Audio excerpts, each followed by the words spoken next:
Pengemudi bertindak cepat dengan segera menepikan kendaraan dan mengevakuasi anak serta istrinya keluar dari mobil. Diduga kebakaran akibat korsleting pada bagian mesin. Api baru dapat dipadamkan 1 jam kemudian setelah 1 unit mobil pemadam kebakaran dikerahkan ke lokasi. Dari Gresik, Agus Ismanto, iNews melaporkan.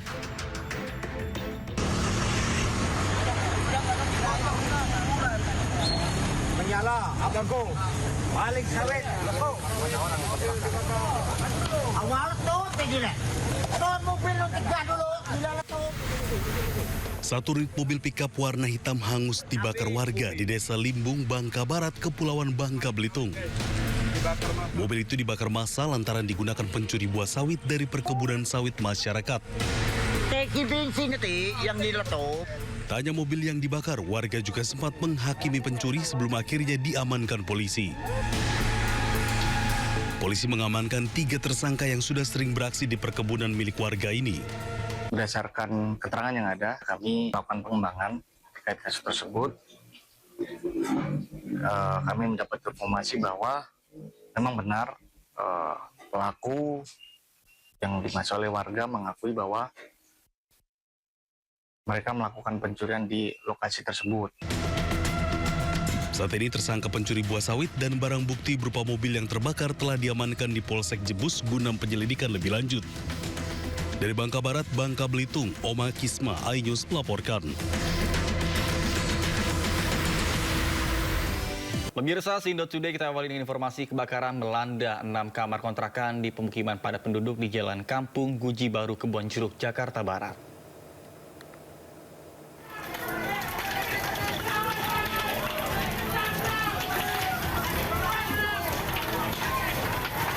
Sedikitnya 6 kamar kontrakan berlantai 2 ludes terbakar api. Makin gede. Padatnya permukiman membuat warga saling berjibaku memadamkan api. Kobaran api berhasil dipadamkan oleh warga agar tidak meluas ke bangunan lainnya. Pemilik rumah kontrakan yang terbakar diketahui sedang di luar kota untuk melaksanakan ziarah kubur jelang puasa Ramadan. Yang terbakar itu ada 4 kamar, yang di bawah itu ada 2 kamar. Total ada berapa kamar berarti, Bu? Ada 6. Bu, kalau kemunculan apinya itu awalnya dari bawah atau dari atas, Bu? Dari atas berupa asap. Nah, pada saat terjadinya kebakaran, penghuni rumah lagi kemana, Bu? Itu penghuni rumah dalam keadaan semua pada kerja. Lokasi kebakaran terpasang garis polisi dan tengah dilakukan penyelidikan untuk mengetahui penyebab kebakaran. Dari Jakarta, Miftahul Gani, iNews melaporkan. Pemirsa, aksi meronta hingga kabur-kaburan mewarnai razia preman di kawasan Pasar Tanah Abang, Jakarta Pusat. Razia digelar menyusul maraknya aksi premanisme berkedok juru parkir liar yang mematok tarif fantastis. Pada ngapain?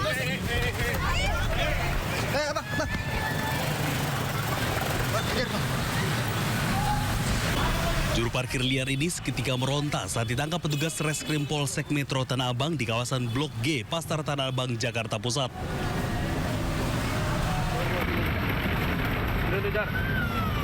Melihat tindakan petugas, sejumlah jukir liar lainnya langsung melarikan diri dan berusaha menyamar sebagai pengunjung.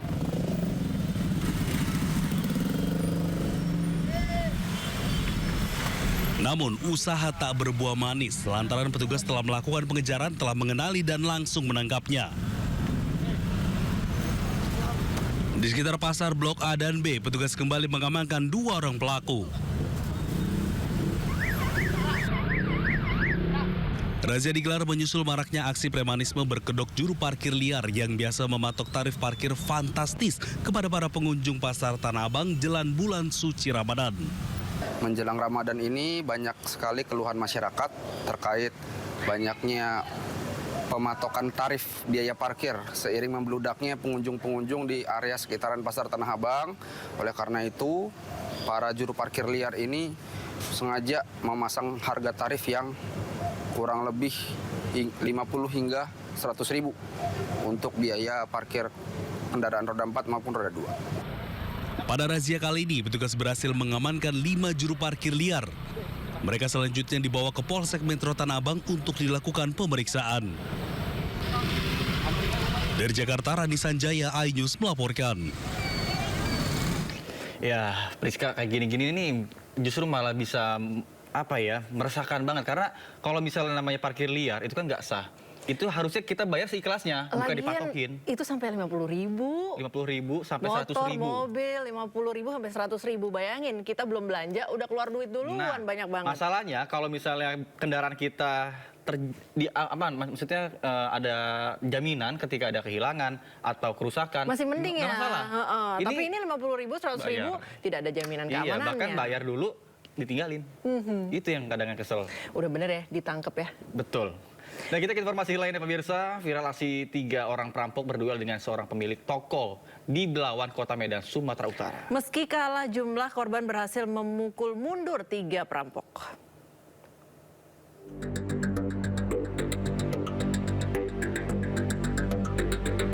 Aksi 3 orang perampok membawa parang dan menganiaya seorang pemilik toko grosir yang menjual makanan ringan di Jalan Bunga Pasar Kapuas, Kelurahan Belawan 2, Kecamatan Medan Belawan, Kota Medan, Sumatera Utara terekam CCTV.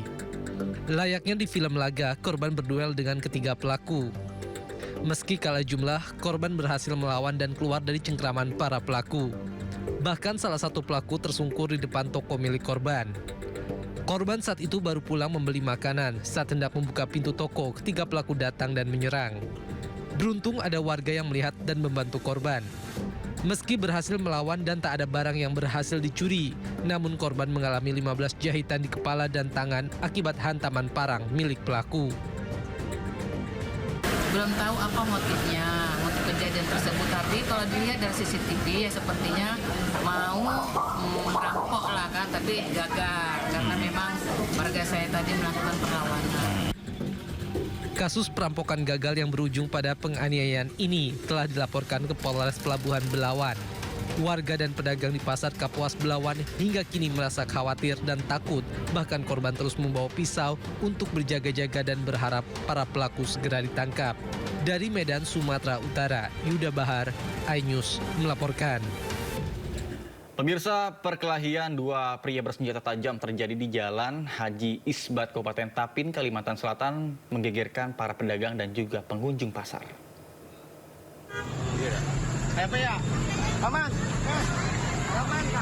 Duel 2 orang menggunakan senjata tajam gegerkan warga yang ada di kawasan pintu masuk Pasar Keraton, Kabupaten Tapin, Kalimantan Selatan. Keributan mendadak memicu kepanikan dan membuat warga menjauh, tidak berani melerai saat kedua pria saling serang. Polisi mengamankan lokasi dan mengevakuasi kedua korban ke rumah sakit karena mengalami luka cukup serius akibat senjata tajam. Laporan dari masyarakat, kami langsung menuju TKP dan membawa kedua orang tersebut untuk dilakukan perawatan karena mengalami luka-luka. Penyidik masih melakukan pendalaman dengan memintai keterangan terhadap warga, sedangkan untuk kedua korban masih dalam penanganan medis secara intensif. Dari Kabupaten Tapin, Kalimantan Selatan, Sairi, iNews melaporkan. Ya, pemirsa, kita ke informasi lainnya. Perjuangan seorang kepala keluarga ini sungguh berat ya. Karena berjuang mencari nafkah setiap hari demi istri dan anak. Iya. Tidak jarang kepala keluarga itu sampai banting tulang begitu ya, Nata. Bahkan terkadang mereka sampai bertaruh nyawa. Seperti informasi yang satu ini, seorang pengemudi ojek online ditemukan meninggal dunia di atas motornya. Ya, sebelumnya warga mengira pengemudi tersebut tertidur karena kelelahan.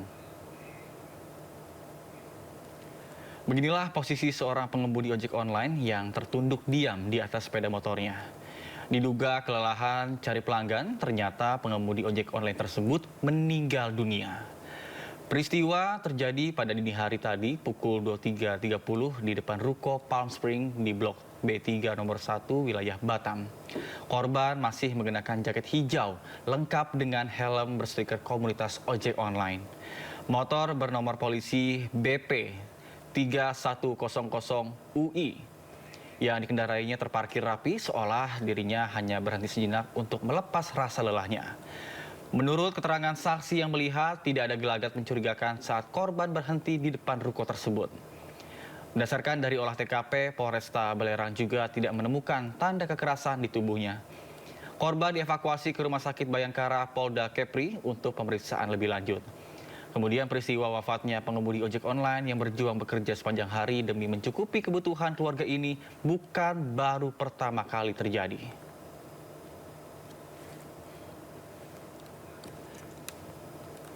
Ya, Selasa 18 November 2025 lalu, seorang driver ojek online juga ditemukan meninggal dunia di teras sebuah warung makan di perumahan Hang Kesturi, Legenda, Malaka. Sebelumnya korban bernama Solihun bertekad memenuhi kebutuhan ekonomi keluarga dengan bekerja hingga larut malam demi mengejar orderan. Namun malam itu ia merasa tubuhnya terasa lemas kelelahan dan pamit ke rekan-rekan ojek online-nya untuk beristirahat sebentar di teras. Ternyata korban beristirahat untuk selama-lamanya. Solihun ditemukan meninggal dunia sambil mengenakan jaket hijau khas ojek online, seakan menunjukkan betapa kerasnya ia berjuang hingga akhir hayatnya.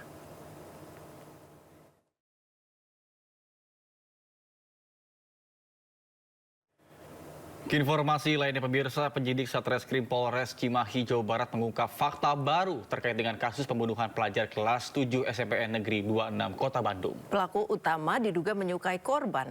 Pelaku sakit hati dan menghabisi korban saat korban menjauh dan memutus pertemanan.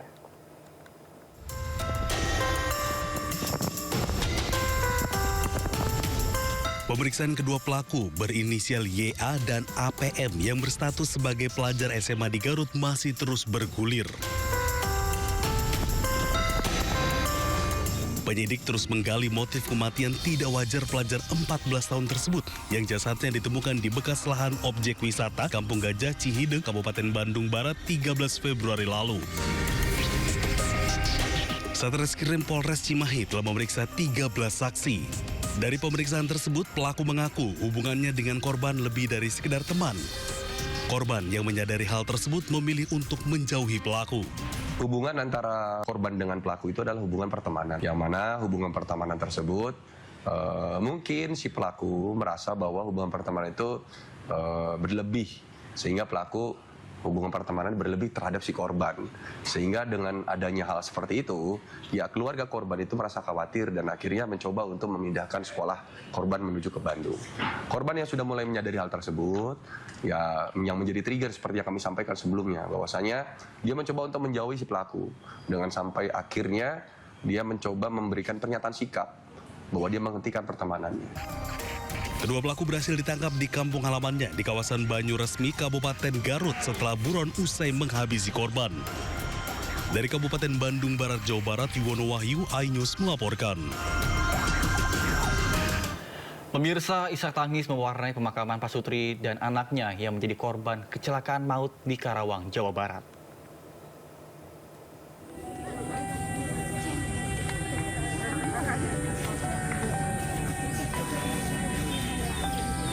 Isak tangis pecah saat prosesi pemakaman berlangsung di tempat pemakaman umum dekat rumah duka. Syifa, anak perempuan yang selamat, tampak terpukul dan terus menangis menyaksikan pemakaman kedua orang tuanya serta sang adik. Syifa selamat dari kecelakaan maut dan hanya menderita luka ringan namun masih mengalami trauma psikologis. Menyampaikan ke Bu RT bahwa terjadi kecelakaan di area di kolong jembatan Jalan Baru. Jadinya itu langsung saya sana melakukan evakuasi. Akhirnya alhamdulillah sekitar jam 12-an udah terevakuasi semuanya. Ya sayangnya ada korban itu Pak Isdik, Bu Isdik, dan sebelumnya satu keluarga yang terdiri dari ayah, ibu, dan seorang anak menjadi korban kecelakaan maut pada Minggu malam. Mobil yang mereka tumpangi tertimpa peti kemas truk kontainer bermuatan minyak sayur kemasan seberat 32 ton. Dari Karawang, Jawa Barat, Rudi Setiawan, iNews melaporkan. Pemirsa, polisi terus berburu pelaku penembakan suami anggota DPRD yang terjadi di rumahnya di Kabupaten Pekalongan, Jawa Tengah. Polisi sudah memeriksa 9 saksi dan menganalisa rekaman CCTV.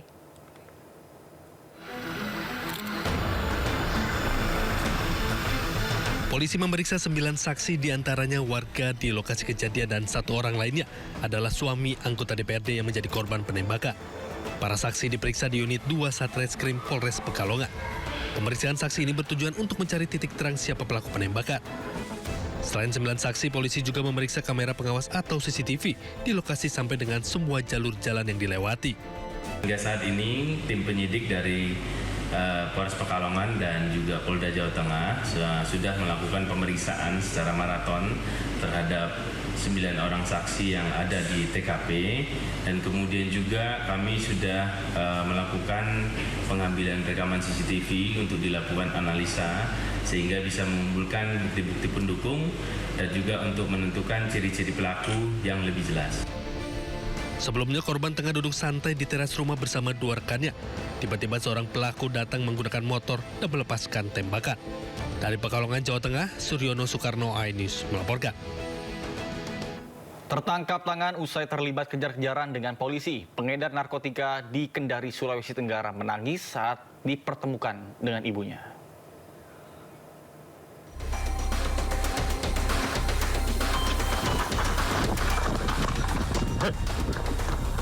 Aksi kejar-kejaran mewarnai proses penangkapan seorang terduga pengedar narkotika di Kelurahan Watulondo, Puwatu, Sulawesi Tenggara. Pelaku yang tertangkap kemudian dibawa ke rumahnya untuk kepentingan pengembangan. Saat berada di dalam kamar, pelaku langsung menangis lantaran melihat ibunya. Di saat yang sama, petugas tetap menjalankan prosedur penggeledahan. Hasilnya, 11 paket plastik bening diduga berisi sabu dengan berat bruto sekitar 10,24 gram ditemukan dalam kamar. Petugas juga menyita timbangan digital, alat pres, dan alat bukti lain yang diduga digunakan untuk transaksi. Atas perbuatannya, tersangka dijerat dengan Undang-Undang Nomor 35 Tahun 2009 tentang narkotika dengan ancaman hukuman pidana mati. Dari Kendari, Sulawesi Tenggara, Muntahrudin, iNews melaporkan. Ya, pemirsa, potret ironis juga datang dari kepolisian yang bikin kita mengelus dada karena narkoba sudah menjangkit siapa saja, termasuk polisi yang seharusnya ini menjadi garda terdepan pemberantasan narkoba. Bayangin, yang harusnya memberantas narkoba justru terlibat dalam narkotika. Gimana mau keberantas tuh ya narkobanya? Itu dia. Ya, Bareskrim Polri mengungkap sejumlah narkoba yang ditemukan di dalam koper milik mantan Kapolres Bima Kota, AKBP Didik Putra Kuncoro untuk dikonsumsi. Dari hasil pemeriksaan tes rambut, AKBP Didik positif mengkonsumsi narkoba.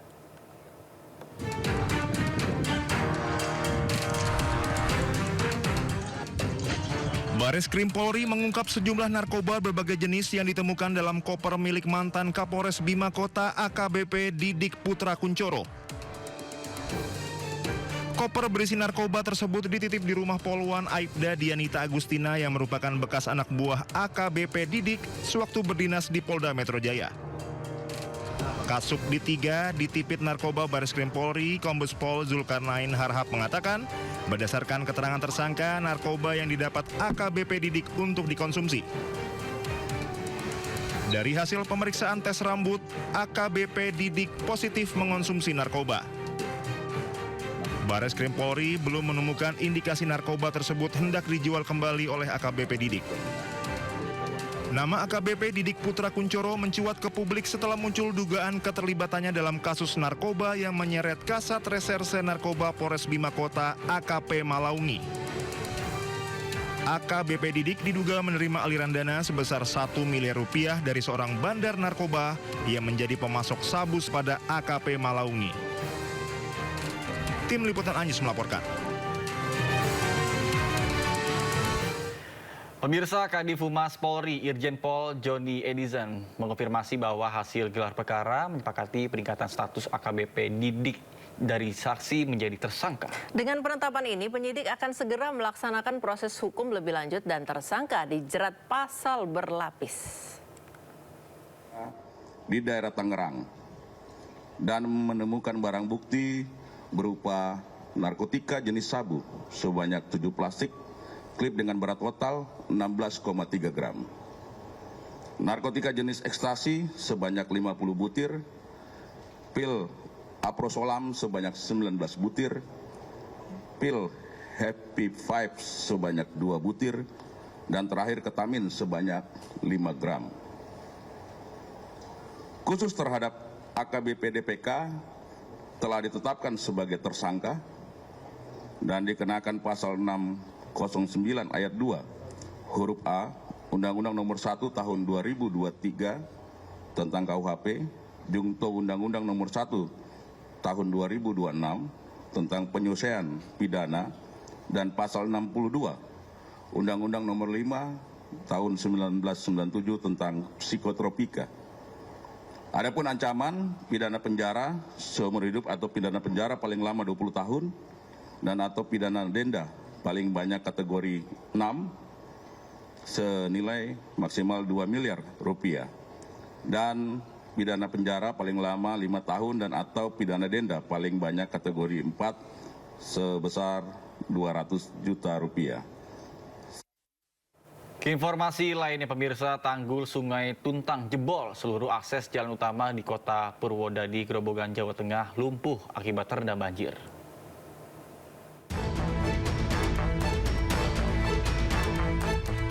Hujan deras yang mengguyur kota Purwodadi, Grobogan, Jawa Tengah sejak Minggu malam hingga Senin pagi membuat aktivitas kota lumpuh. Seluruh akses jalan utama terendam banjir dengan ketinggian mencapai 40 cm. Akibatnya kemacetan panjang terjadi di beberapa titik khususnya di jalur Grobogan Solo. Beberapa jalan terpaksa ditutup dan kendaraan dialihkan memutar ke arah lingkar utara Purwodadi, Grobogan, Jawa Tengah. Dampak banjir khususnya di kota Purwodadi di seputaran Bundaran Simpang 5 tergenang secara keseluruhan ketinggian 20-30 cm, sedangkan yang di Jalan R. Suprapto ini mencapai 40 cm. Dan untuk rekayasa lalu lintas yang dilaksanakan menempatkan personil di titik-titik tergenang atau pertigaan, dan untuk pengalihan arus lalu lintas dari Jalan R. Suprapto kita alihkan menuju ke Majenang, kemudian ke arah selatan sampai di arah utara sampai di Ngurangan, kemudian Jalan Ayani, Pasar Penggetas. Sementara itu kendaraan roda 2 yang hendak melintas atau mogok diangkut oleh petugas menggunakan towing. Banjir juga melumpuhkan aktivitas warga dan pedagang di sepanjang jalan utama kota Purwodadi, Grobogan, Jawa Tengah. Dari Grobogan, Jawa Tengah, Rustama Nusantara, iNews melaporkan. Sementara akibat banjir, perlintasan kereta api di Grobogan lumpuh. PT KAI melakukan penutupan sementara dan sejumlah kereta yang melintasi jalur yang terendam banjir dialihkan.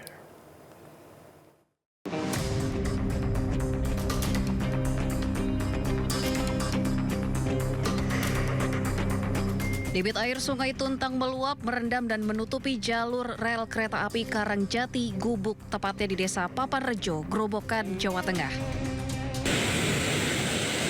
Tanggul Kali Cabean di Dusun Kendal Sari, Desa Tanjung Sari saat ini sudah jebol.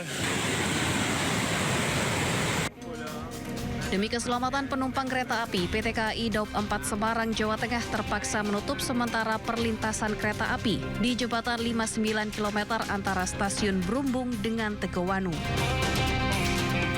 PT KAI Daup 4 Semarang kemudian melakukan rekayasa pola operasi dengan mengalihkan kereta api dari utara melalui rute selatan Brumbung, Gundih, Gambringan, Grobogan, Jawa Tengah. Akibat banjir, 3 kereta api yakni Gumarang Kaya relasi Jakarta-Surabaya, kereta api Jayabaya Jakarta-Malang, dan Harina relasi Bandung-Surabaya mengalami keterlambatan. Setelah dilakukan perbaikan dan juga pengamatan yang detail terhadap kondisi jembatan, sekitar pukul 07.30, jalur kereta api yang sebelumnya dinyatakan tidak aman sudah bisa dilewati kembali oleh perjalanan kereta api dengan kecepatan terbatas.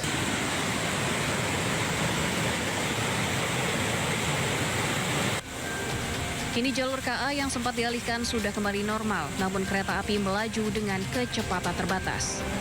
Dari Grobogan, Jawa Tengah, Rustama Nusantara, iNews melaporkan. Pemirsa, akibat meluapnya aliran Sungai Babon, Jalan Pantura Semarang, Demak di Kaligawe kilometer 7 tersendat. Genangan mencapai 30 cm membuat arus kendaraan dari Demak maupun Semarang tersendat.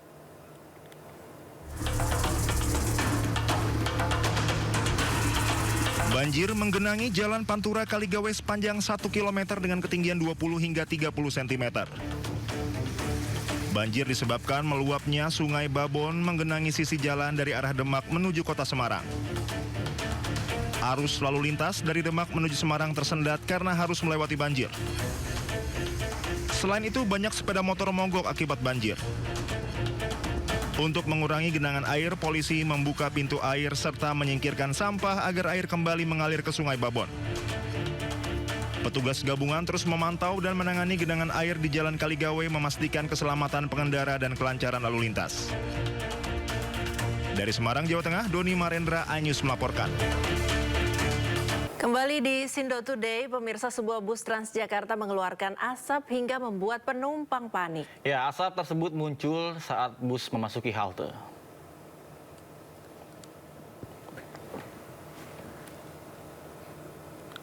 Kebocoran radiator menyebabkan asap muncul di bus Transjakarta Koridor 9 di halte Pancoran. Transjakarta meminta maaf atas gangguan teknis dan melakukan evakuasi penumpang ke halte serta pemberhentian sementara operasi armada untuk inspeksi menyeluruh. Transjakarta akan melakukan investigasi internal dan pemeriksaan terhadap 59 unit bus gandeng untuk memastikan standar kelaikan jalan terpenuhi.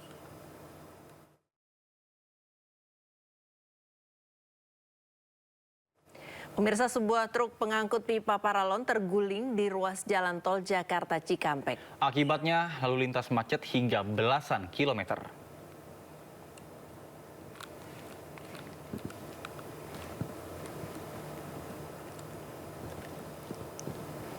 Kecelakaan tunggal itu terjadi di ruas tol Jakarta Cikampek kilometer 51. Truk yang melaju dari arah Jakarta terguling dan mengakibatkan pipa paralon berserakan di ruas jalan tol. Akibat kecelakaan ini, arus lalu lintas mengalami kemacetan panjang hingga belasan kilometer. Petugas Satlantas Polres Karawang segera mengevakuasi kendaraan. Tidak ada korban jiwa akibat kecelakaan ini, namun sopir truk mendapat perawatan intensif di rumah sakit.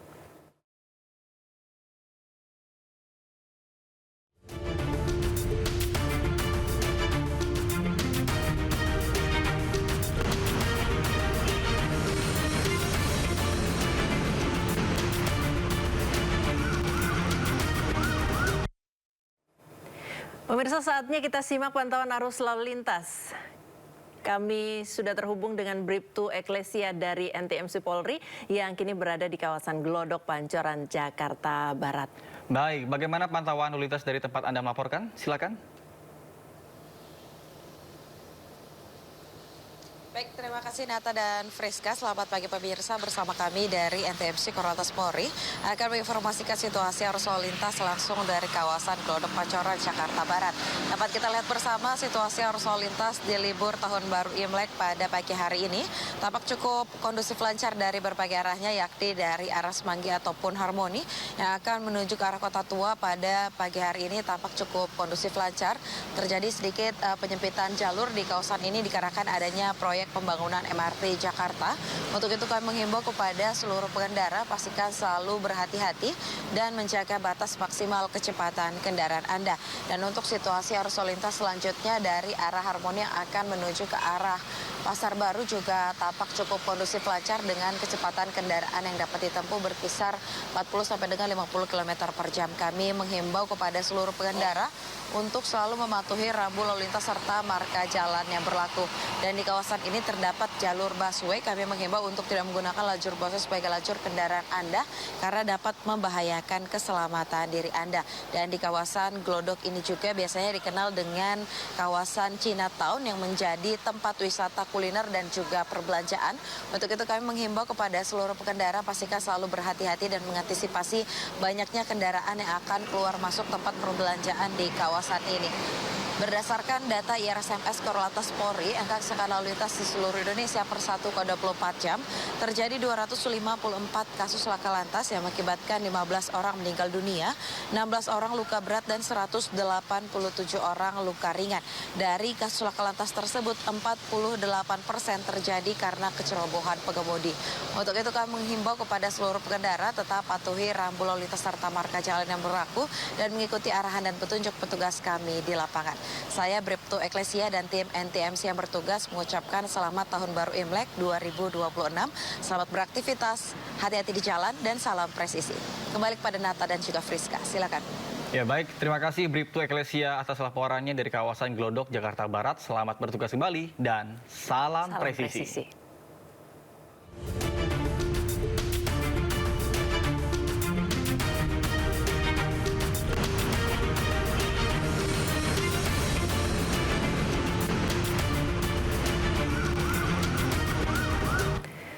Informasi seputar Imlek, pemirsa, memasuki hari ketiga libur panjang Tahun Baru Imlek. Ribuan wisatawan dari berbagai daerah memadati kawasan Jalan Asia Afrika dan Jalan Braga, Kota Bandung.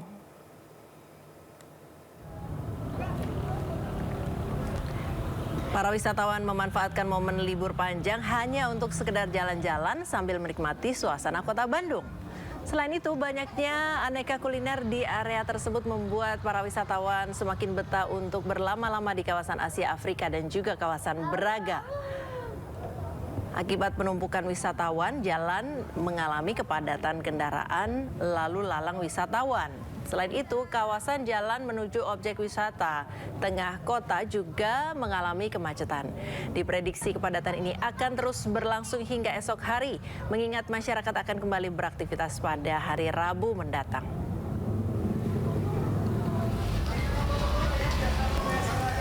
Sementara itu di kawasan Malioboro, Yogyakarta mengalami peningkatan di masa libur panjang perayaan Hari Imlek. Jalan kawasan Malioboro, Yogyakarta dipadati kendaraan pribadi maupun angkutan umum. Wisatawan juga terlihat menikmati suasana kota Jogja dengan duduk santai ataupun berjalan santai. Di beberapa titik lokasi ikonik juga menjadi favorit wisatawan untuk menjadikan latar belakang foto bersama. Beberapa di antaranya juga tampak berbelanja oleh-oleh seperti jajanan maupun pakaian.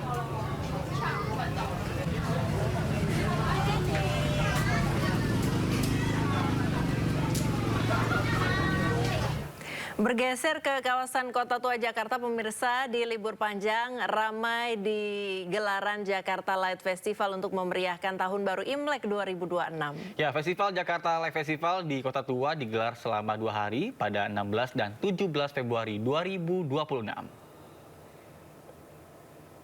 Kawasan historis Kota Tua Jakarta kembali bersinar melalui gelaran Jakarta Light Festival edisi Tahun Baru Imlek. Acara digelar di Taman Fathahillah, menyuguhkan perpaduan teknologi visual video mapping serta pertunjukan seni tradisional. Selain itu, pengalaman wisata malam yang memukau bagi warga ibu kota tersaji mulai pukul 16 atau pukul 4 sore hingga pukul 22 atau pukul 10 malam waktu Indonesia Barat. Kita karena tertarik sama ada event Imlek gitu, seru banget. Iya dong. Kenapa memilih Kota Tua? Soalnya di sini banyak spot-spot buat foto-foto. Terus ada konser juga. Spotnya menarik-menarik di sini. Makanya kita suka di sini. Sebagai anak muda sih, semoga lebih modern lagi sih ya, dan lebih bagus lagi pastinya. Sementara itu, gemerlap cahaya lampion merah dan juga ornamen khas Tionghoa menghiasi kawasan Bundaran HI Jakarta Pusat. Banyak warga yang antusias dan juga menyempatkan waktu untuk bersuah foto dengan lampion-lampion berwarna merah identik dengan Hari Raya Imlek. Hingga tanggal 17 Februari mendatang, pengunjung dapat menikmati instalasi cahaya dan berfoto dengan berbagai LED. Perayaan Imlek tahun 2026 ini digelar meriah dengan tujuan untuk menguatkan Jakarta sebagai kota metropolitan yang multikultural dan syarat akan berbagai budaya. Udah nggak ada udangnya. Udah nggak ada. Saya show ulang tahu kasih ini show apa tahun ini? Nah, tadi kita ngomongin Jakarta, terus Yogyakarta, terus Bandung. Nah, sekarang ini kita beralih ke kawasan yang selalu ramai kalau libur apapun, bukan hanya libur Imlek. Betul. Di mana itu? Di Puncak. Ya kalau pemirsa mungkin atau kita juga kalau ke puncak ya pasti ngantrinya itu selalu macet. parah Apalagi banget. kalau weekendnya ini panjang begini ya, bukan hanya Sabtu Minggu tapi ada tambahan Senin, ada tambahan Selasa.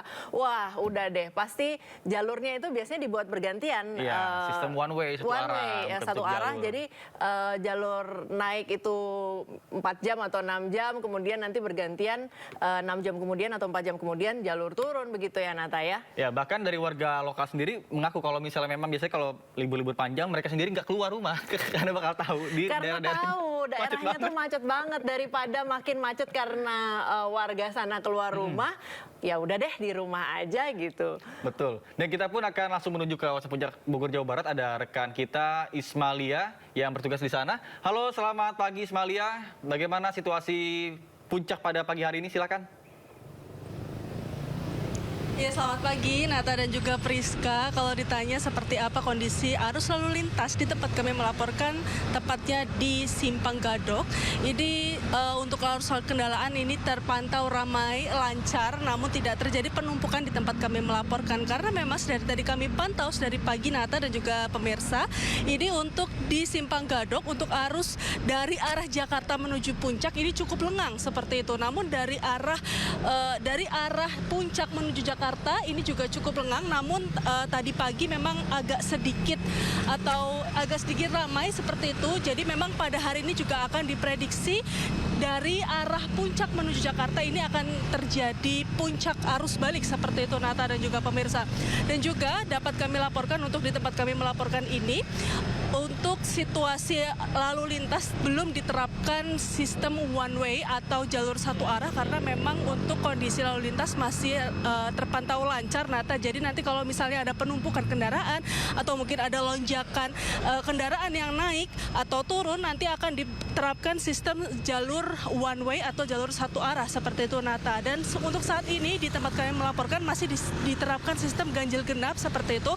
Dan juga untuk kendaraan atau peningkatan volume kendaraan ini dapat kami laporkan untuk kemarin mencapai 42.000 seperti itu Nata yang datang dari Jakarta menuju ke puncak. Sedangkan untuk pada hari ini untuk yang dari Jakarta menuju arah puncak maupun sebaliknya ini sudah ada 3.000 yang melalui Simpang Gadok. Dan juga untuk petugas kepolisian pastinya juga sudah disiapkan, ada sekitar 100 personil yang akan disiapkan di titik-titik tertentu seperti di Kalipasir atau mungkin di Megamendung ini juga sudah disiapkan di titik-titik tertentu. Kembali ke Anda Nata dan juga Priska. Baik, terima kasih Ismalia melaporkan langsung dari kawasan Simpang Gadok, Bogor, Jawa Barat. Selamat bertugas kembali dan salam sehat. Pemirsa, ribuan warga Pangkal Pinang, Kepulauan Bangka Belitung menyambut meriah perayaan Imlek 2577 Kongzili di Kelenteng Kuanti Miau. Ya, selain berdoa di dalam kelenteng, atraksi barongsai juga menjadi hiburan bagi warga sekitar.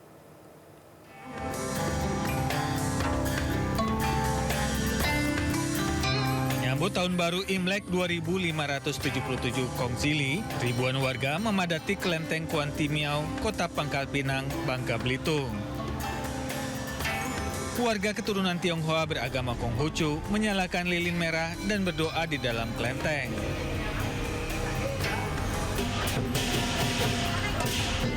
Sementara di luar kelenteng, ragam etnis berbaur menyaksikan atraksi barongsai.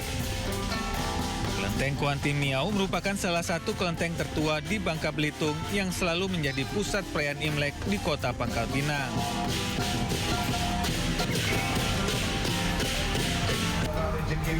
Imlek 2577 merupakan tahun Shio Kuda Api. Dalam astrologi Tionghoa, kuda melambangkan kebebasan, keberanian, dan ambisi. Sementara api menambahkan intensitas, gairah, serta dorongan kuat untuk bertindak. Dari Pangkal Pinang, Bangka Belitung, Haryanto, iNews melaporkan. Pemirsa, merayakan Tahun Baru Cina, warga berebut kue keranjang dalam kirap budaya Grebek Sudiro 2026. Menyambut Imlek tahun 2026, warga di Solo, Jawa Tengah menggelar kirap budaya Grebek Sudiro 2026. Sebanyak 5.000 kue keranjang dibagikan kepada masyarakat. Warga pun antusias mengambil kue keranjang walaupun dalam kondisi hujan. Sebelumnya, gunungan kue keranjang dikirap mengitari kelurahan Sudiro Prajan yang merupakan perkampungan multi etnis menempuh jarak sekitar 4 km dengan start dan finish di Pasar Gede Solo. Grebek Sudiro adalah event tahunan yang masuk dalam kalender event nasional. Merupakan alkulturasi budaya khas Tionghoa dengan budaya Jawa yang sangat kental, dimeriahkan dengan berbagai atraksi kesenian yang disajikan.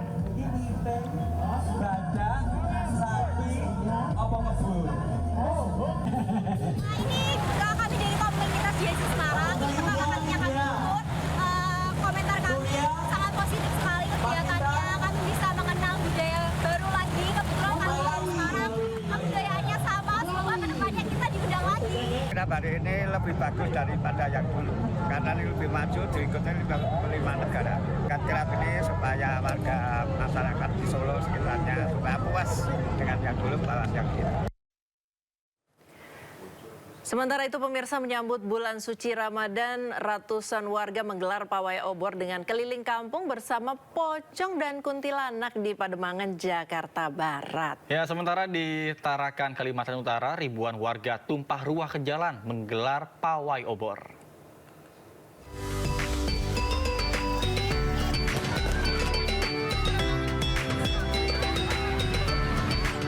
Sambut bulan Ramadan, ratusan warga RW 02 Pademangan Barat, Jakarta Utara menggelar pawai obor keliling kampung.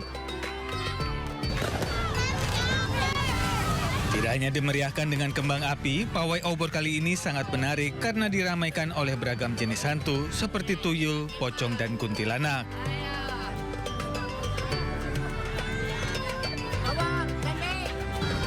Pada bulan suci Ramadan nanti, pihak RW setempat juga akan mengadakan siskambling di malam hari untuk menghindari adanya aksi tawuran dari anak-anak muda.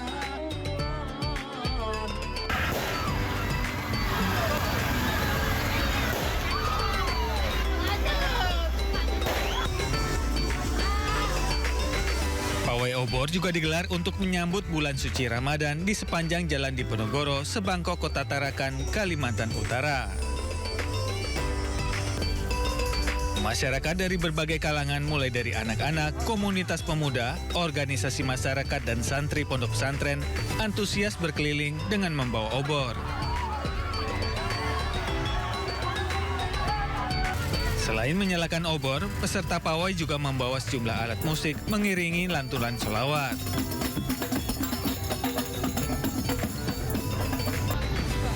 Dari Jakarta dan Tarakan, Kalimantan Utara, Rizky Falupi, Usman Codang, iNews melaporkan. Pemirsa, ribuan warga memadati Masjid Nasional Al-Akbar Surabaya dalam gelaran tradisi Megengan sebagai tanda menyambut bulan suci Ramadan. Ya, warga antusias berebut gunungan buah-buahan yang terdiri dari durian dan juga kue apem.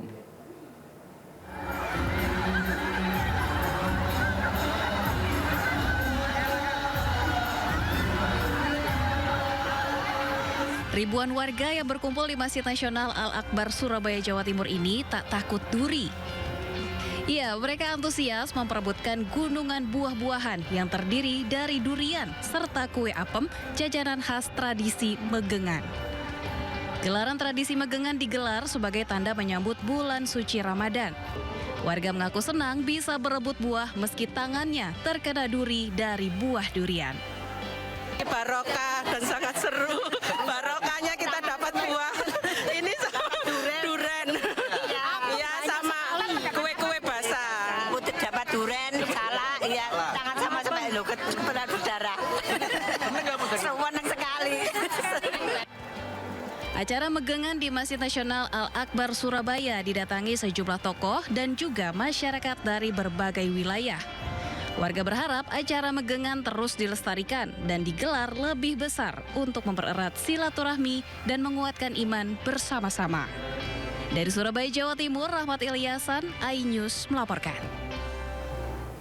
Sementara itu pemirsa, ratusan warga di Kabupaten Kuningan, Jawa Barat berebut 5 kuintal ikan yang disebar di sebuah empang berukuran besar.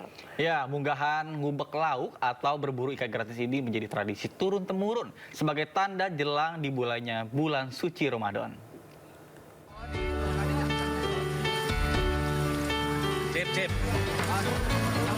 Seperti inilah keseruan ratusan masyarakat di Kecamatan Keramat Mulia, Kabupaten Kuningan, Jawa Barat, yang masuk ke dalam empang penuh lumpur untuk berburu ikan secara gratis Senin pagi.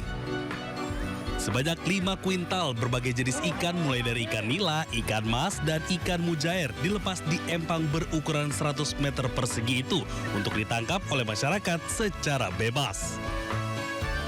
Siapapun boleh mengambil ikan sepuasnya untuk dibawa pulang dengan catatan hanya boleh menangkap ikan dengan tangan kosong atau jaring kecil sederhana. Bulan Ramadan. Menyambut bulan Ramadan. Ya, gitu. Ngubak ikan. Iya.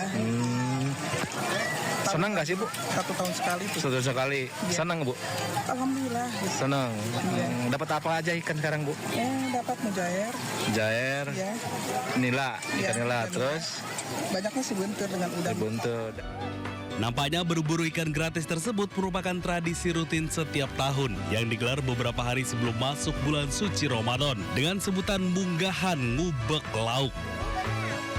Dari Kuningan, Jawa Barat, Mahardika, iNews melaporkan.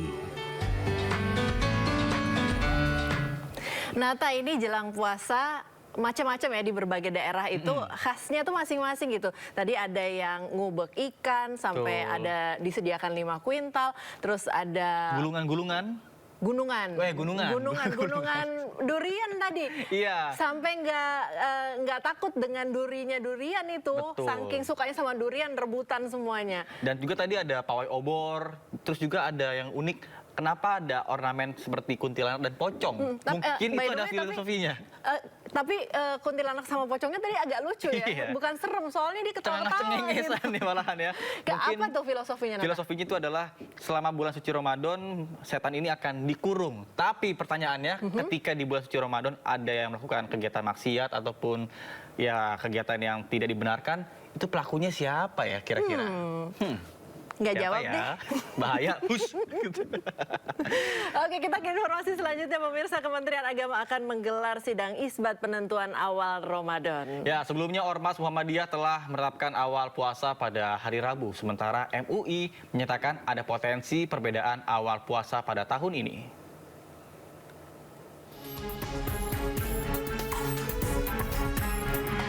Awal puasa apakah Rabu atau Kamis akan segera ditentukan dalam sidang isbat di Kementerian Agama Selasa malam besok.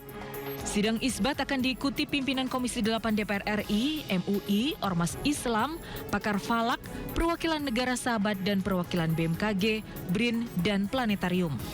Sebelum sidang isbat digelar, Kementerian Agama melaksanakan pemantauan hilal atau Rukyatul Hilal awal Ramadan di 96 lokasi di seluruh Indonesia. Sebelumnya, Ormas Muhammadiyah telah menentukan awal puasa pada Rabu 18 Februari 2026. Hal itu berdasarkan perhitungan astronomis Majelis Tarjih dan Tajdid dan analisa posisi bulan secara global. Sementara itu, Wakil Ketua MUI Muhammad Khalil Nafis menyebut adanya potensi perbedaan dalam menetapkan awal Ramadan tahun ini.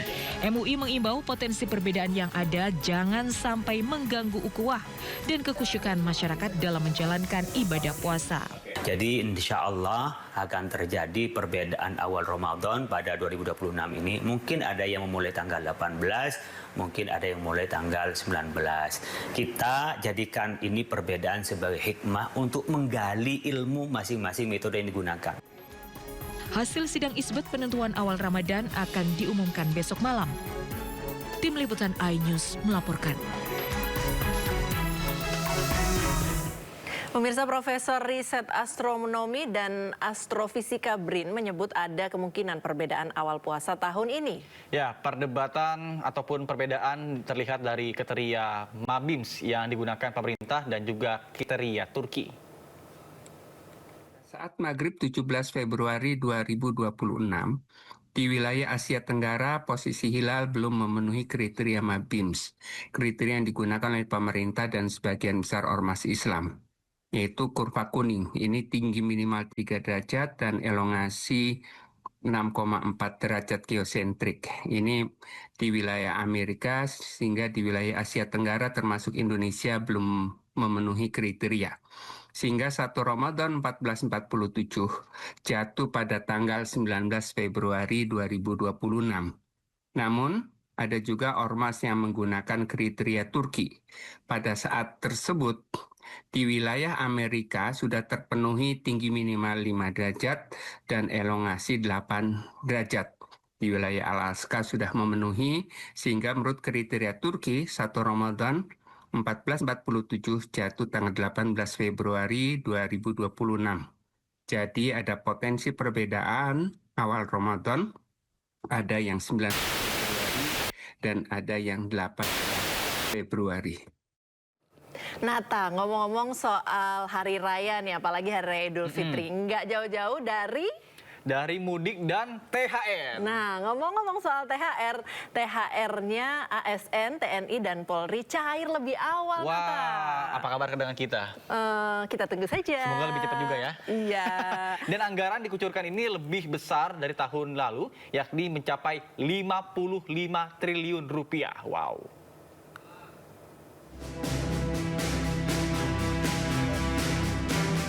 Pemerintah sudah menyiapkan tunjangan Hari Raya Idul Fitri 2026 bagi aparatur sipil negara, prajurit TNI, dan Polri. Anggaran yang dikucurkan sebesar 55 triliun rupiah. Jumlah ini naik signifikan dari tahun sebelumnya, yakni 49,4 triliun rupiah. Menteri Keuangan Purbaya Yudi Sadewa menyebut pencairan akan dimulai pada awal Ramadan. Kalau nggak salah rencananya setelah minggu pertama Lebaran akan keluar itu untuk ASN, jadi nggak usah takut, duitnya akan banyak. Berdasarkan peraturan pemerintah nomor 11 tahun 2025, THR dan gaji ke-13 ASN pusat terdiri dari gaji pokok, tunjangan melekat, dan tunjangan kinerja sebesar 100%. Sementara untuk ASN daerah diberikan dengan skema yang sama, namun disesuaikan dengan kemampuan fiskal daerah. Tim Liputan iNews melaporkan. Terima kasih Anda masih di Sindo Today bersama saya Nata Arman dan Priska Papilaya. Pemirsa, kasus ijazah Jokowi tampaknya akan memasuki babak baru. Ahli kubu Roy Suryo CS Komjen Purnawirawan Ugroseno menyampaikan kasus ini sudah bergeser dari fitnah dan penyemaran nama baik menjadi dugaan penggunaan ijazah palsu untuk pencalonan dalam pemilu.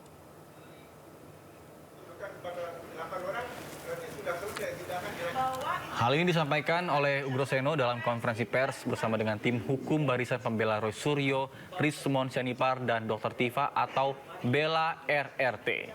Dirinya menilai dengan adanya restoratif justice, kasus pencemaran nama baik dan juga fitnah yang menjerat Roy Suryo CS tidak bisa dilanjutkan ke pengadilan. Ugroseno juga meminta penyidik bergeser ke pokok perkara awal dan fokus pada pembuktian keaslian dokumen ijazah Jokowi. Itu yang prinsip ingin saya sampaikan. Jadi kalau peristiwa pencemaran nama baik dan fitnah sudah berhenti, nah bukan berarti perkara yang berkaitan dengan pokok perkara awal, yaitu masalah dugaan ijazah palsu, itu berhenti. Itu tidak berkait, ya, tidak seperti kapal dengan jangkar, bukan. Ya. Nah, ini nanti akan maju berdasarkan putusan KIP yang dimenangkan oleh saudara Bonatua tadi. Dan ini akan masuk babak baru, ya, selain dari yang laporan TPO dulu di Barreskrim, juga akan dibuatkan laporan polisi baru oleh Pak Bonatua atau siapapun nanti yang melaporkan para komisioner KPU di Solo, di Jakarta dan di pusat. Ya. Jadi sekali lagi mohon dipisahkan antara peristiwa laporan polisi yang dilaporkan di Polda Metro, ya, dengan peristiwa penggunaan dugaan ijazah palsu tadi untuk menjadi calon wali kota waktu itu. Kalau penyidik Barreskrim atau penyidik Polda Metro Jaya mau serius, inilah saatnya kita menggeser kembali permainan, bukan pada pencemaran nama baik, bukan pada penghinaan, bukan pada fitnah, bukan pada ujaran kebencian, tetapi pada inti pokoknya, yaitu apakah ijazah Jokowi yang digunakan untuk wali kota, gubernur, dan presiden 2014-2019 itu asli atau palsu. Ya, sementara itu pemirsa, Tifauzia Tiasuma atau Dr. Tifa mengungkap fakta baru, yakni perbedaan antara ijazah Jokowi yang diserahkan ke Bareskrim dan ijazah yang dipresentasikan oleh Bareskrim pada 22 Mei 2025 lalu. Ya, Dr. Tifa pun mempertanyakan spesimen ijazah Jokowi mana yang sebenarnya digunakan untuk Puslap 4 Polri untuk diuji. Kalau memang Bareskrim sudah melakukan penyitaan, Pak Joko Widodo sudah melakukan penyerahan ijazah asli sebelum presentasi disampaikan oleh Dirtipidum Bareskrim di tanggal 22 Mei 2025, ya, mengapa Bareskrim mempresentasikan fotokopi ijazah ini? Dan mengapa Bareskrim tidak mempresentasikan ijazah ini? Ini yang menjadi pertanyaan besar sekali. Jadi yang diuji oleh Puslap 4 itu yang fotokopian ini atau yang katanya ijazah asli yang disita ini. Ya.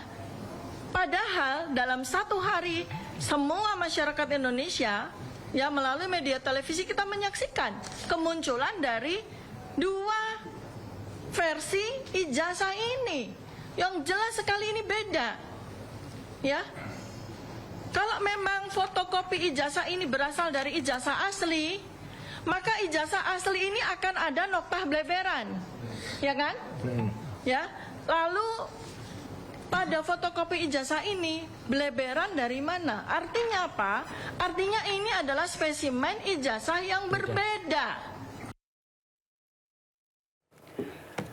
Pemirsa, Polda Metro Jaya menyebut akan kembali menyerahkan berkas perkara dugaan fitnah ijazah palsu dengan tersangka Roy Suryo CS ke Kejaksaan Tinggi DKI Jakarta. Langkah ini ditempuh usai penyidik menyelesaikan pemeriksaan tambahan sebagaimana petunjuk Jaksa Penuntut Umum, termasuk memeriksa Presiden ke-7 Republik Indonesia Jokowi di Polresta Solo Rabu lalu untuk melengkapi berkas perkara kasus tudingan ijazah palsu. Selain Jokowi, Polda Metro Jaya juga telah memeriksa sejumlah saksi dan ahli, sehingga dalam waktu dekat Polda Metro Jaya segera mengirimkan berkas perkara tersebut ke Kejaksaan.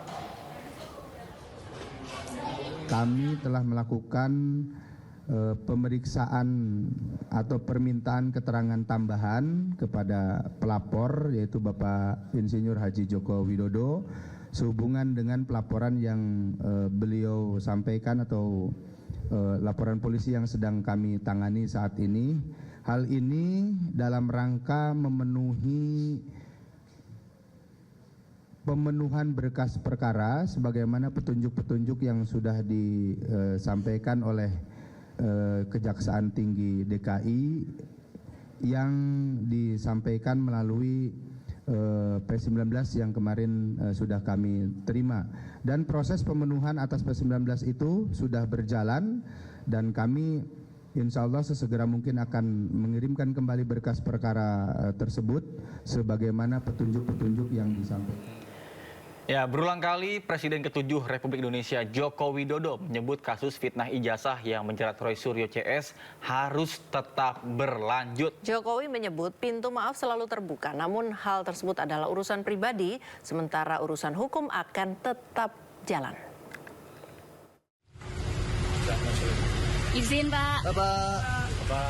Di tengah semakin memanasnya kasus fitnah ijazah di mana Roy Suryo minta penyidikan dihentikan, Jokowi kembali menegaskan bahwa proses hukum harus tetap berlanjut. Ada peluang untuk memaafkan mereka bertiga ya, Pak? Gak ada masalah, memaafkan kan urusan pribadi, urusan hukum kan lain. Misal mereka datang seperti Egy Sujana ke kediaman seperti apa, Pak? Kan misal. Kalau untuk proses hukum tetap jalan ya, Pak? Tetap. Lah kemarin kan kita diperiksa lagi, ada pemeriksaan tambahan itu. Bukan sekali ini Jokowi menyebut proses hukum Roy Suryo CS harus tetap berlanjut. Pada Desember lalu Jokowi menyebut siap memaafkan tersangka kecuali 3 nama. Urusan memaafkan itu urusan pribadi. Urusan hukum ya urusan hukum. Prosesnya biar berjalan apa adanya. Ya. Kalau dari nama 3 orang itu apakah boleh disebutkan apa? Tiga orang dikecualikan untuk dimaafkan itu tadi. Kira-kira siapa Pak yang ketiga itu Pak? Meskipun Ya nanti. Pernyataan yang sama kembali dilontarkan usai polisi menghentikan penyidikan bagi Egy Sujana dan Damai Hari Lubis dengan menerbitkan SP3, di mana keduanya sebelumnya bertandang ke kediaman Jokowi di Solo, Jawa Tengah. Akhir Januari lalu, Jokowi kembali menyebut proses hukum Roy Suryo CS harus sampai ke pengadilan. Pintu maaf selalu terbuka. Tapi sekali lagi urusan memaafkan itu urusan pribadi ke pribadi. Kalau yang di Polda Metro itu sudah urusan hukum. Artinya urusan pribadi ya urusan pribadi, memaafkan, tetapi urusan hukum ya urusan hukum. Dan memang harus sampai ke pengadilan. Karena kalau enggak, saya enggak punya forum untuk menyampaikan bukti mengenai kasus ijazah ini. Kami telah melakukan. Sementara polisi menyebut berkas perkara kasus fitnah ijazah akan segera dilimpahkan ke kejaksaan usai pemeriksaan tambahan terhadap Jokowi selesai dilakukan. Tim Liputan iNews melaporkan. Ya, pemirsa, Partai Perindo resmi menunjuk Ahmad Zazuli sebagai Ketua DPW Partai Perindo Jawa Timur dan Bagus Priyozatmiko sebagai Sekretaris DPW Perindo Jawa Timur. Penunjukan keduanya untuk memperkuat struktur pengurus organisasi serta mempersiapkan diri menghadapi tahun politik 2029 mendatang.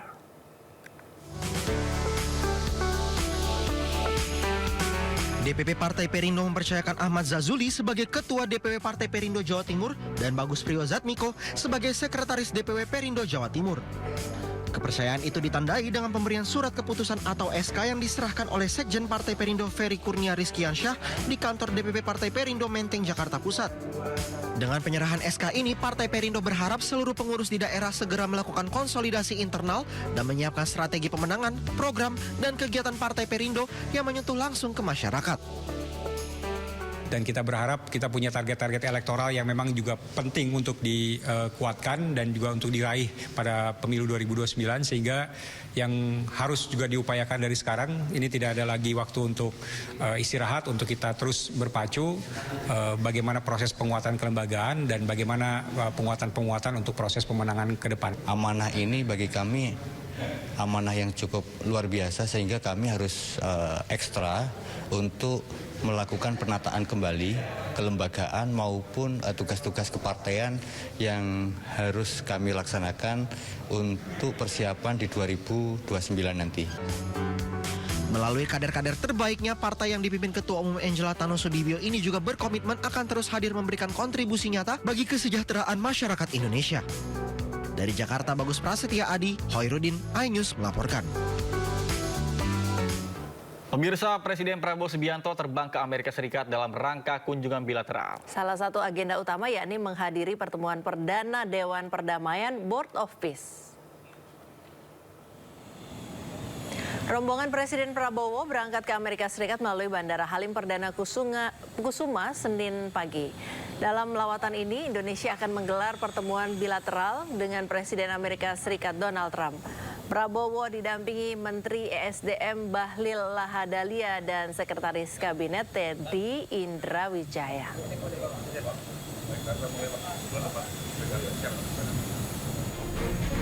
Dikabarkan pada pertemuan perdana Dewan Perdamaian pada tanggal 19 Februari di Washington DC, Donald Trump akan membahas sejumlah hal. Di antaranya adalah rencana rekonstruksi Gaza, pendanaan, dan juga penugasan ribuan pasukan stabilisasi Gaza.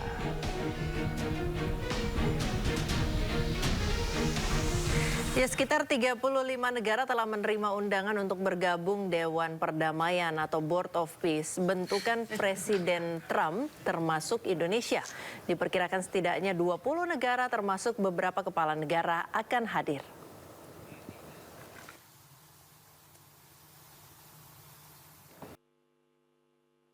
Musim semi, warga Cina mulai melaksanakan mudik ke kampung halaman. Ya, kereta api dan kendaraan pribadi masih menjadi pilihan utama warga Cina untuk mudik.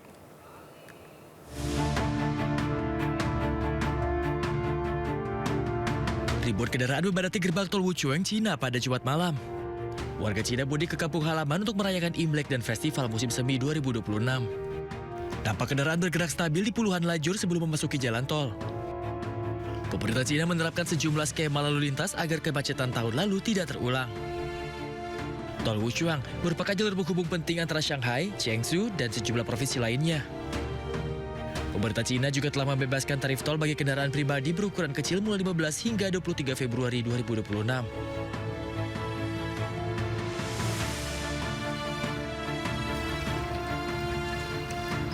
Sementara itu, ribuan penumpang memadati stasiun kereta api Beijing pada hari Minggu untuk kembali ke kampung halaman jelang Tahun Baru Imlek.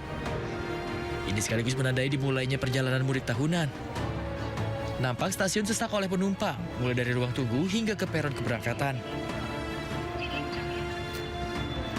Pemerintah Cina memperkirakan 9,5 miliar perjalanan akan dilakukan selama periode libur tahun ini. Dari jumlah tersebut, 540 juta perjalanan diperkirakan melalui jalur kereta api.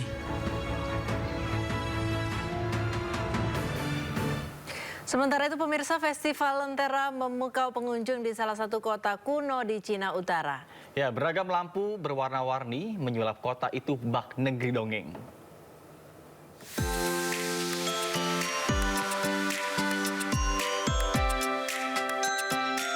Festival Lentera Ibu Kota Kuno Datong 2026 menerangi Provinsi Shanxi yang bersejarah di Cina Utara. Tampilan cahaya dan warna yang spektakuler untuk menyambut Tahun Kuda memukau pengunjung. Iluminasi yang semarak di sepanjang tembok kuno era Ming sepanjang 7,2 km di kota itu, di mana 46 instalasi lampion bertema dan pameran cahaya bergaya gulungan panjang mengubah benteng berusia berabad-abad menjadi tontonan yang bercahaya.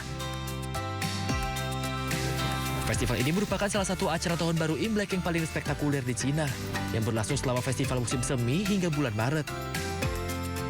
Tercatat lebih dari 1 juta pengunjung datang ke kota ini selama perayaan. Pertunjukan cahaya memukau juga terlihat di distrik Nansha, Guangzhou. Festival Lampion Greater Bay Area mengubah kawasan tepi laut seluas 530.000 meter persegi menjadi negeri ajaib dengan penuh cahaya dan warna yang mempesona selama 90 hari. Lebih dari 100 instalasi lampion monumental dan hampir 1.000 pertunjukan yang dijadwalkan hadir dalam festival ini. Festival ini termasuk salah satu ajang budaya paling ambisius di kawasan ini hingga saat ini. Menampilkan patung-patung sutra besar berbentuk kuda yang sedang berlari kencang, serta karakter mitologi dengan ukuran raksasa. Tak ketinggalan, berbagai landmark juga menarik pengunjung yang ingin berfoto hingga mempelajari kota ini. Ya pemirsa, kita kembali ke Jakarta. Perayaan Tahun Baru Imlek di kawasan Petak 9 Glodok, Jakarta Barat berlangsung hikmat. Ya, umat Tionghoa melaksanakan ibadah serta mengucapkan doa terbaik di tahun yang baru. Umat Tionghoa dari berbagai kalangan dan juga usia telah berdatangan sejak pagi di Wihara Dharma Bakti kawasan Petak 9 Glodok, Jakarta Barat. Mereka memulai ibadah berdoa di dalam wihara dengan hikmat mengaturkan doa agar senantiasa diberikan kebaikan, kebahagiaan, dan keberuntungan di tahun yang baru. Atmosfer Imlek juga sangat terasa dengan hiasan dominan berwarna merah di sekitaran kawasan Petak 9. Panitia Imlek di Wihara Dharma Bakti membuka ibadah hingga pukul 21.00 atau pukul 9 malam nanti.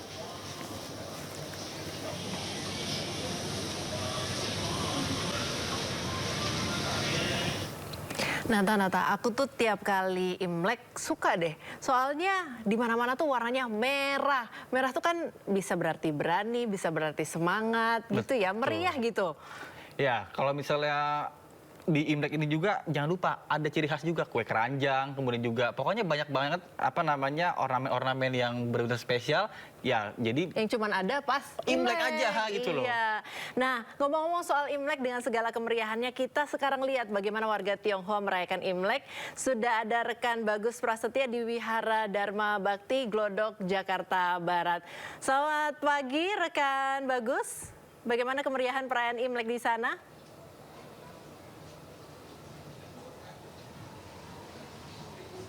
Baik Nata dan Friska, sebelumnya saya mengucapkan selamat Tahun Baru Imlek 2026 Gong Xi Fa Cai. Baik, permisa dan Nata, saat ini saya berada di Wihara Dharma Bakti Glodok, Jakarta Barat, di mana suasana saat ini pagi ini ramai dan penuh hikmat.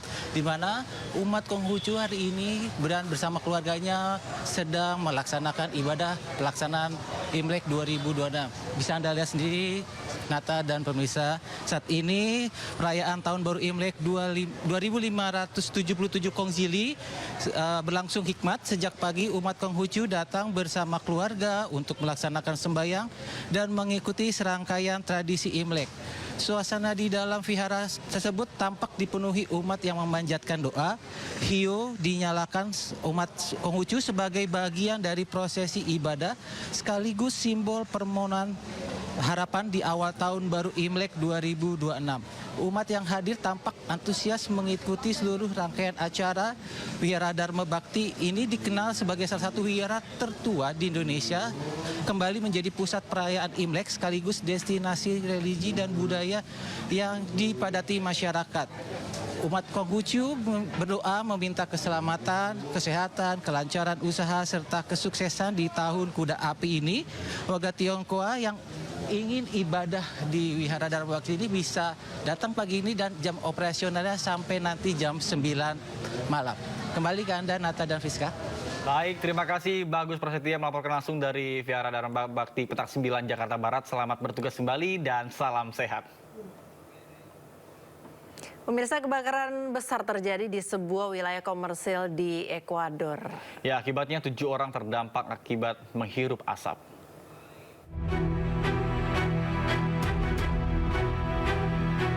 Kebakaran besar terjadi di jantung distrik komersial kota Guayaquil, Ekuador. Lebih dari 100 petugas pemadam kebakaran dan petugas keamanan dikerahkan ke lokasi kejadian. Kepulan asap membumbung di atas gedung yang terletak di persimpangan Jalan Cili dan Sucre. Beberapa petugas pemadam kebakaran membantu para korban selamat, sementara yang lain berjuang memadamkan api dengan selang air. Banyaknya barang yang tersimpan dan kesulitan mengakses bagian dalam gedung yang menghambat upaya pemadam kebakaran. Sekitar 20 orang dievakuasi dan 7 terdampak menghirup asap. Penyebab pasti kebakaran masih dalam penyelidikan. Namun, Menteri Dalam Negeri setempat mengisyaratkan bahwa kebakaran terjadi karena disengaja. Pihak berwenang telah menyatakan kebakaran tersebut sebagai keadaan darurat tingkat 3. Ke informasi selanjutnya, pemirsa, suasana tidak biasa terlihat di kawasan bersejarah Saqqara, Giza, Mesir. Ya, kali ini bukan wisatawan yang datang, melainkan ribuan pelari dari berbagai negara turun ke lintasan dalam ajang Saqqara Half Marathon 2026.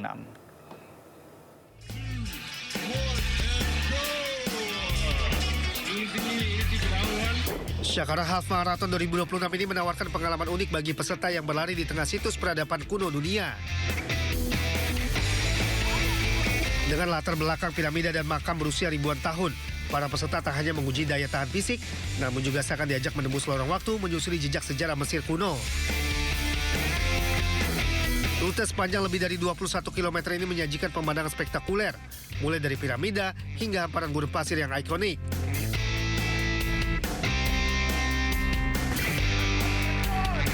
Meski harus berlari di bawah terik matahari dan kondisi gurun yang menantang, semangat para pelari semakin membara. Mereka tetap melangkah demi mencapai garis finish sambil menikmati keindahan warisan dunia.